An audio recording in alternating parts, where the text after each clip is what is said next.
ನಮಸ್ಕಾರ. ಕರ್ನಾಟಕದ ಪ್ರಸಿದ್ಧ ಪುಣ್ಯಕ್ಷೇತ್ರವಾದ ಗೋಕರ್ಣದ ಮಾತು ಬಂದಾಗ ನಮಗೆ ತಕ್ಷಣಕ್ಕೆ ನೆನಪು ಬರೋದು ಏನಂದರೆ ಇಲ್ಲಿನ ಸುಪ್ರಸಿದ್ಧ ದೇವಸ್ಥಾನಗಳಾದ ಮಹಾಬಲೇಶ್ವರ ದೇವಸ್ಥಾನ, ಗಣೇಶನ ದೇವಸ್ಥಾನ, ಆಮೇಲೆ ಕೋಟಿ ತೀರ್ಥ, ಆಮೇಲೆ ಸಮುದ್ರದ ತೀರಗಳು. ಇತ್ತೀಚೆಗೆ ಒಂದು ಕಾರ್ಯಕ್ರಮದ ನಿಮಿತ್ತ ನಾನು ಗೋಕರ್ಣಕ್ಕೆ ಹೋಗಿದ್ದೆ. ಅಲ್ಲಿ ನಮ್ಮ ಕಾರ್ಯಕ್ರಮಗಳನ್ನೆಲ್ಲ ಮುಗಿಸಿ ಆಮೇಲೆ ಅಲ್ಲಿಯ ಮಹಾಬಲೇಶ್ವರ ದೇವಸ್ಥಾನ, ಗಣೇಶನ ದೇವಸ್ಥಾನ ಎಲ್ಲ ನೋಡಿದ್ವಿ. ಆಮೇಲೆ ಅಲ್ಲಿಯ ಹತ್ತಿರ ಇರುವಂತಹ ಬೀಚಿಗೆ ಹೋಗೋಣ ಅಂತ ಹೇಳಿ ನಾವು ಮಾತಾಡಿಕೊಂಡು ಅಲ್ಲಿ ಬೀಚಿಗೆ ಹೋದ್ವಿ. ಆದರೆ ಬೀಚಿಗೆ ಹೋದಾಗ ನಮಗೆ ಭಾಳ ನಿರಾಸೆ ಕಾದಿತ್ತು ಅಲ್ಲಿ. ಯಾಕಂದರೆ ಬೀಚ್ ಎಷ್ಟು ಗಲೀಜಾಗಿತ್ತು ಅಂದರೆ ನಮಗೆ ಅಲ್ಲಿ ಹತ್ತಿರ ಹೋಗಲಿಕ್ಕೆ ಆಗಲಿಲ್ಲ. ದೂರದಿಂದನೇ ನೋಡಿ ನಾವು ವಾಪಸ್ ಬಂದ್ಬಿಟ್ವಿ. ಗೋಕರ್ಣಕ್ಕೆ ಹೋಗಿ ಸುಂದರವಾದ ಸಮುದ್ರ ಮತ್ತು ಅಲ್ಲಿನ ಬೀಚನ್ನು ನೋಡದೇ ಇದ್ದರೆ ಹೇಗೆ ಅಂತ ನಮಗನ್ನಿಸ್ತು. ಅದಕ್ಕೆ ಅಲ್ಲಿಯ ಸ್ಥಳೀಯರನ್ನು ಕೆಲವರನ್ನು ಕೇಳಿದ್ವಿ. ಅವರು ಹೇಳೋ ಪ್ರಕಾರ ಇಲ್ಲಿ ಒಂದು ಓಮ್ ಬೀಚ್ ಅಂತ ಇದೆ, ಅದು ತುಂಬ ಚೆನ್ನಾಗಿದೆ, ಇಲ್ಲಿಂದ ಒಂದು 5 ಕಿಲೋಮೀಟರ್ಷ್ಟು ದೂರ ಇದೆ ಅಂತ ಹೇಳಿದರು. ಅವ್ರು ಹೇಳಿದರು ಅಲ್ಲಿಗೆ ಹೋಗಲಿಕ್ಕೆ ಆಟೋಗಳು ಸಿಗ್ತವೆ, ಇಲ್ಲಿ ಅಂದರೆ 5 ಕಿಲೋಮೀಟರ್ ನಡ್ಕೊಂಡು ಹೋಗಬೇಕು ಅಂತ ಹೇಳಿ. ಆವಾಗ ನಾನು ನನ್ನ ಜೊತೆ ನನ್ನ ಮಿತ್ರನಾದ ವಿನಯ್ ಕೂಡ ಇದ್ದರು. ನಾವಿಬ್ಬರು ಸೇರಿ ಅಲ್ಲಿಗೆ ನಡ್ಕೊಂಡೇ ಹೋಗೋಣ ಅಂತ ವಿಚಾರ ಮಾಡಿದ್ವಿ.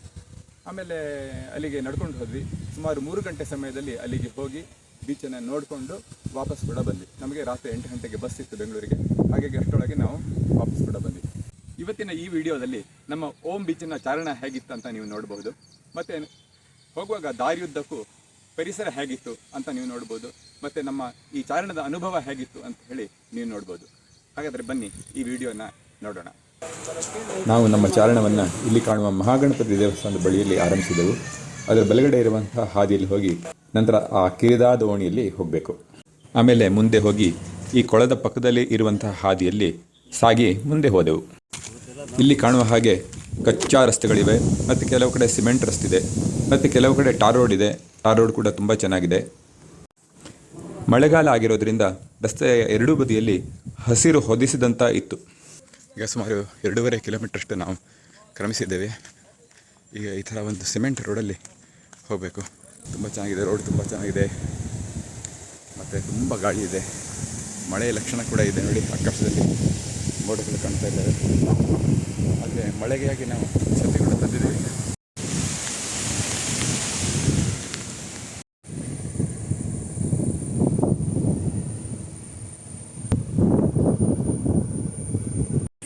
ನಮಗೆ ಹೋಗ್ತಾ ಇರುವಾಗ ಇದೊಂದು ಅಪರೂಪದ ಕೀಟ ನೋಡಲಿ ಸಿಕ್ತು. ಇದನ್ನು ನಾನು ಮೊದಲು ನೋಡಿರಲಿಲ್ಲ. ಸಣ್ಣಕ್ಕೆ ಮಳೆ ಬರ್ತಾ ಇದೆ, ಆದರೂ ಪರವಾಗಿಲ್ಲ ಅಂತ ಏನು ಕಷ್ಟ ಆಗ್ತಾ ಇಲ್ಲ. ಜೋರಾಗಿ ಮಳೆ ಬಂದು ಸ್ವಲ್ಪ ಕಷ್ಟ ಆಗ್ಬೋದು, ಯಾಕಂದರೆ ನಮ್ಮ ಹತ್ರ ಒಂದೇ ಒಂದು ಕೊಡೆ ಇದೆ. ನೋಡಿ ಎಷ್ಟು ದಟ್ಟ ಇದೆ ಅಂತ ಕಾಡು ಇಲ್ಲಿ. ಈ ಗಿಡ ನೋಡಿ, ಮುಳ್ಳಿನ ಗಿಡ. ಇದು ಒಂದು ಜಾತಿಯ ಹಣ್ಣಿನ ಗಿಡ ಕೂಡ ಹೌದು. ಸಾಮಾನ್ಯ ಏಪ್ರಿಲ್ ತಿಂಗಳಲ್ಲಿ ಅಥವಾ ಮೇ ತಿಂಗಳಲ್ಲಿ ಬಿಳೆ ಬಣ್ಣದ ಹಣ್ಣಾಗ್ತದೆ, ತುಂಬ ರುಚಿಕರವಾಗಿರ್ತದೆ. ಇದು ನೇರಳೆ ಹಣ್ಣು.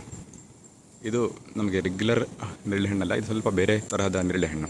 ಹೀಗೆ ಅನೇಕ ತರಹದ ಹಣ್ಣುಗಳ ಗಿಡಗಳು ದಾರಿಯಲ್ಲಿ ನಿಮಗೆ ನೋಡಲಿಕ್ಕೆ ಸಿಗ್ತವೆ. ಇಲ್ಲಿ ನಡೆಯೋದು ಏನೂ ಕಷ್ಟ ಇಲ್ಲ, ಯಾಕಂದರೆ ರೋಡ್ ತುಂಬ ಚೆನ್ನಾಗಿದೆ ಮತ್ತು ವೆಹಿಕಲ್ಗಳು ಸಂಖ್ಯೆಗಳು ತುಂಬ ಅಂದರೆ ತುಂಬ ವಿರಳ ಇಲ್ಲಿ. ಇದು ನೋಡಿ, ಇದು ಇನ್ನೊಂದು ಜಾತಿಯ ಹಣ್ಣಿನ ಗಿಡ ಕಾಡಲ್ಲಿ ಆಗ್ತದೆ. ಇದರ ಹೆಸರು ಕವಳಿ ಹಣ್ಣು ಅಂತ, ನಮ್ಮ ಪ್ರಾಂತ್ಯದಲ್ಲಿ ಕವಳಿ ಹಣ್ಣು ಅಂತಾರೆ. ಓಮ್ ಬೀಚಿಗೆ ಹೋಗುವ ಈ ದಾರಿಯಲ್ಲಿ ಕನಿಷ್ಠ ಪಕ್ಷ ಒಂದು 4-5 ಜಾತಿಯ ಹಣ್ಣಿನ ಗಿಡಗಳು ನಿಮಗೆ ಬೇಕಾದಷ್ಟು ಸಿಗ್ತವೆ. ಸಾಮಾನ್ಯವಾಗಿ ಮಾರ್ಚ್, ಏಪ್ರಿಲ್, ಮೇ ತಿಂಗಳುಗಳಲ್ಲಿ ಈ ಹಣ್ಣುಗಳಾಗ್ತವೆ. ಇದು ನೋಡಿ, ಇದು ಇನ್ನೊಂದು ಜಾತಿಯ ಹಣ್ಣಿನ ಗಿಡ. ಚಿಕ್ಕ ಚಿಕ್ಕ ಕಪ್ಪು ಹಣ್ಣಾಗ್ತದೆ. ಸಾಮಾನ್ಯವಾಗಿ ಮಾರ್ಚ್, ಏಪ್ರಿಲ್ನಲ್ಲಿ ಆಗ್ತದೆ. ಇದಕ್ಕೆ ಪರಿಗೆ ಹಣ್ಣು ಅಂತ ನಮ್ಮ ಕಡೆ ಹೇಳ್ತಾರೆ. ಹೌದು, ಈಗ ನೋಡಿ ಇಲ್ಲಿಂದ ಎಷ್ಟು ಚೆನ್ನಾಗಿ ಕಾಣ್ತಾ ಇದೆ ಈ ಸಮುದ್ರದ ದೃಶ್ಯ. ಇಲ್ಲಿಂದ ಬಹುಶಃ ಒಂದು 2 ಕಿಲೋಮೀಟರ್ ದೂರ ಇರ್ಬೋದು ಸಮುದ್ರ. ತುಂಬ ಸುಂದರವಾಗಿ ಕಾಣ್ತಾ ಇದೆ. ಆದರೆ ಮನಸ್ಸಿಗೆ ನೋವಾಗುವಂಥ ವಿಷಯ ಏನಂದರೆ, ದಾರಿ ಉದ್ದಕ್ಕೂ ಜನರು ಪ್ಲಾಸ್ಟಿಕ್ ತ್ಯಾಜ್ಯಗಳನ್ನು ಬಿಸಾಕಿದ್ದಾರೆ. ಟಾರ್ ರೋಡಿಂದ ಈಗ ಒಳಗಡೆ ರೋಡಲ್ಲಿ ಬಂದಿದ್ದೀವಿ. ಇದು ಒಂದು ಅರ್ಧ ಕಿಲೋಮೀಟರ್ ಮಣ್ಣು ರೋಡ್ ಇದೆ. ಈ ಥರ ಕಾಡಲ್ಲೇ ಹೋಗಬೇಕು. ಇಲ್ಲಿ ಬರಲಿಕ್ಕೆ ಒಂದು 5-6 ಜನ ಸೇರಿ ಬಂದರೆ ತುಂಬ ಚೆನ್ನಾಗಿರ್ತದೆ. ಇನ್ನು ಕೇವಲ 200 ಮೀಟ್ರ್ ಉಳಿದಿದೆ ಓಮ್ ಬೀಚ್ಗೆ. ನೋಡಿ, ರೋಡ್ ಸ್ವಲ್ಪ ಮಣ್ಣು ರೋಡ್ ಹೀಗಿದೆ, ಕಡಿದಾದ ರಸ್ತೆ. ಆದರೂ ನಿಸರ್ಗದ ಮಧ್ಯ ನಡೀಲಿಕ್ಕೆ ನಮಗೇನು ಕಷ್ಟ ಅನಿಸ್ತಾ ಇಲ್ಲ. ನಾವು ಓಮ್ ಬೀಚ್ಗೆ ಸುಮಾರು ಅರ್ಧ ಕಿಲೋಮೀಟರ್ ಇರುವಾಗ ಗೂಗಲ್ ಮ್ಯಾಪ್ ಹೇಳಿದ ಹಾಗೆ ಮಣ್ಣು ರೋಡಲ್ಲಿ ಹೋದ್ವಿ. ಆದರೆ ಈ ಮಣ್ಣು ರೋಡಲ್ಲಿ ಹೋದರೆ ಇದೊಂದು ಪ್ರೈವೇಟ್ ಜಾಗದಿಂದ ಹೋಗುತ್ತೆ. ಅವರ ತೋಟ, ಅವ್ರ ಮನೆ ಇರುವಲ್ಲಿಂದ ಹೋಗುತ್ತೆ. ಅಲ್ಲಿ ಅವರು ನಮಗೆ ಅಲ್ಲಿಂದ ಬೀಚಿಗೆ ಹೋಗಲಿಕ್ಕೆ ಅವಕಾಶ ಮಾಡಿಕೊಟ್ರು.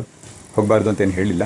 ಹಾಗಾಗಿ ಯಾರಾದರೂ ಹೋಗೋದಂತಿದ್ರೆ ಅಲ್ಲಿ ಮಣ್ ರೋಡಲ್ಲಿ ಡಿವಿಯೇಷನ್ ತೊಗೊಳ್ಳದೆ ನೇರ ಆ ರೋಡಲ್ಲೇ ಹೋದರೂ ಕೂಡ ನೇರ ಅದು ಬೀಚಿಗೆ ಹೋಗುತ್ತೆ. ಯಾವುದೇ ತೊಂದರೆ ಇಲ್ಲದೆ ಅಲ್ಲಿ ಹೋಗ್ಬೋದು.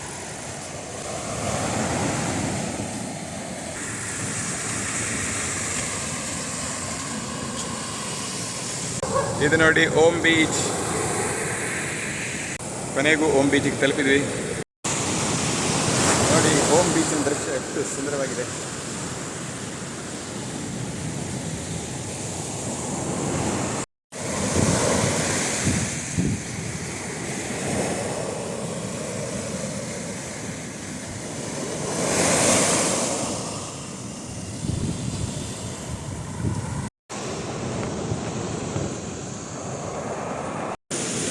ಈ ಓಂ ಬೀಚಿನ ಸೌಂದರ್ಯವನ್ನು ಸವಿದಿದ್ದಾಯಿತು, ಅಗಾಧತೆಯನ್ನು ಕೂಡ ಅನುಭವಿಸಿದ್ವಿ.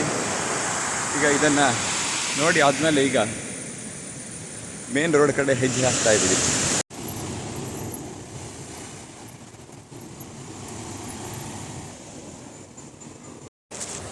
ಈಗ ಇಲ್ಲಿಂದ ವಾಪಸ್ ಹೋಗಲಿಕ್ಕೆ ಈ ಮೆಟ್ಲುಗಳನ್ನು ಹತ್ತಿ ನಾವು ಹೋಗಬೇಕು. ಮುಂದೆ ಹೋಗಿ ಅಲ್ಲಿ ಟಾರ್ ರೋಡ್ ಸಿಗುತ್ತೆ, ಆ ಟಾರ್ ರೋಡಲ್ಲಿ ಹಾಗೆ ನಡ್ಕೊಂಡು ಹೋಗ್ತಾ ಇದ್ದೀವಿ. ಇಲ್ಲಿ ನೀವು ಸ್ವಂತ ವೆಹಿಕಲ್ನಲ್ಲಿ ಕೂಡ ಬರ್ಬೋದು, ಪಾರ್ಕಿಂಗ್ ಫೆಸಿಲಿಟಿ ಇದೆ. ಓಂ ಬೀಚನ್ನು ನೋಡ್ಕೊಂಡು ಈಗ ನಾವು ವಾಪಸ್ ನಡ್ಕೊಂಡು ಗೋಕರ್ಣದ ಕಡೆ ಹೋಗ್ತಾ ಇದ್ದೀವಿ.